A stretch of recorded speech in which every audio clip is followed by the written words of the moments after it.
Hey everybody, welcome back to Daily Flash. I'm Mitch English along with Andrea Jackson. And today we're going to be talking about new relationships. Yeah, the big question, how do you find new love after divorce? Relationship trauma expert Dr. Janie Lacy is here with her professional advice. Hey, Dr. Janie. Hi, Dr. Janie.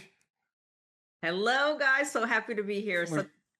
We're happy to have you here. I should have found you about 5 years ago, but I lucked out and I found my love of my life. But there's some emotional challenges that people really have to face and really actually open up to when they're looking for new love after divorce. What are they? And what's some problems that are things that people do wrong that maybe could change their life in trying to find somebody new? There's no doubt, Mitch, after someone has gone through a divorce, they can face a lot of different emotional challenges. So some of the things that I'll see with some of the people that I work with, the number one thing is the fear of vulnerability, right? So they've been down that road, they've been hurt, they've opened themselves up. So especially if there's been a failed relationship, they struggle with this ideal of opening themselves up again, because we also know it takes vulnerability. And then what we'll also see with that fear of a vulnerability is trust issues.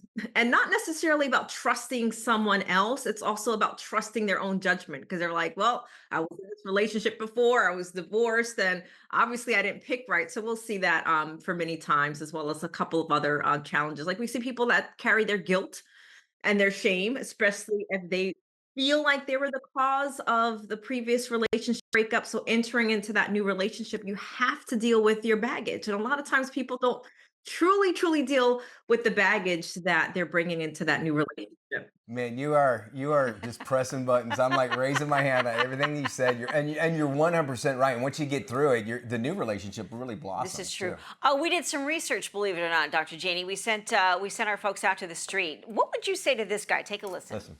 I've never had a wife. Mm-hmm. I accidentally shared my last name with someone who belonged to the streets. Okay, Says that never he had a wife, Yeah. but shared his last name with someone who belongs on the streets. Where do you begin? Yeah, where do you begin with that? First of all, I like the guy's hat. Well, we can break a lot of things down based off of what he said. But what I would say based off of what he shared is that the person he was in the relationship with, he didn't know her, and I would assume that perhaps she didn't have any boundaries when he said that she's for the streets. But, what I would share with him is making it less about her and more about his healing journey. Because especially when someone has betrayed us or they turned out to not be the person who you thought you're in a relationship with, it's easy to kind of really fall into that victim mode. And I understand that there are true victims out there, but in order to get yourself back up, you really have to look at, okay, what can I learn from this situation and what would I do differently going forward? So I think that would be extremely important for me to share with him. And yeah, his hat was great. And guess what? He's still single. Yeah. But you'd have to take his last name and he might think you're off the streets. Listen, okay, the biggest thing is you're in this new relationship. How, maybe you're with somebody that was like that or yourself, how can you tell if you've actually healed from that relationship? Everyone's journey is going to be different, right? So it's not a linear process. It's almost like a zigzag when I think about the healing process. But there are some key things that I would suggest that you look for. Number one is emotionally stability. People come and keep me in business because of their emotional stability, right? So emotional stability, this is where they can think about their past relationships without getting these intense emotional reactions. So they can have feelings about them, but if they don't become overwhelming, and sometimes when we see people become overwhelming when they're talking about their spouse in the past and they have these negative reactions towards them, there's a sign that potentially they're not in that place of healing. So acceptance, this is what has happened in my past, and they don't stay stuck there. And another sign that I would highly suggest people look for is their ability to self-reflect.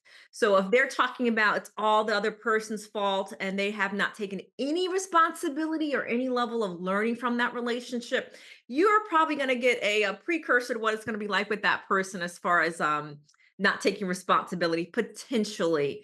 And, there's some other things I would highly suggest. Do they have the ability to really be able to be emotionally available to you, to sit in your presence, hear your side of whatever you're going through in your life without trying to overcorrect or trying to interrupt, right? So communication skills is going to be key. And those are things that you can pick up in the dating relationship, how someone communicates, how they listen, how they're present with you.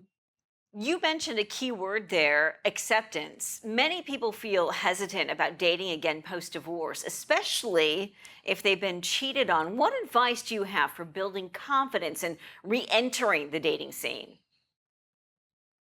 First, they have to heal.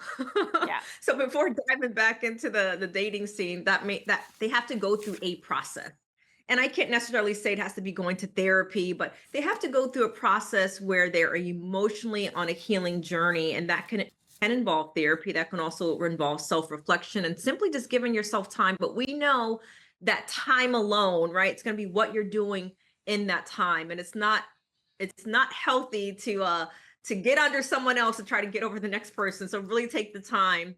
And then what I also suggest is redefining your worth. Sometimes people come from a divorce or a failed relationship and they will tie that to their self-worth. So they have to remember, especially if their ex-partner had some type of infidelity, that is not a reflection of who they are. That was a reflection of that person's choices and not their values. And other things I would share is to start slow. There's no rush. This is not a sprint, and your worth is not defined by being in a relationship. Some people choose not to be in a relationship or choose not to be married, and that is their choice.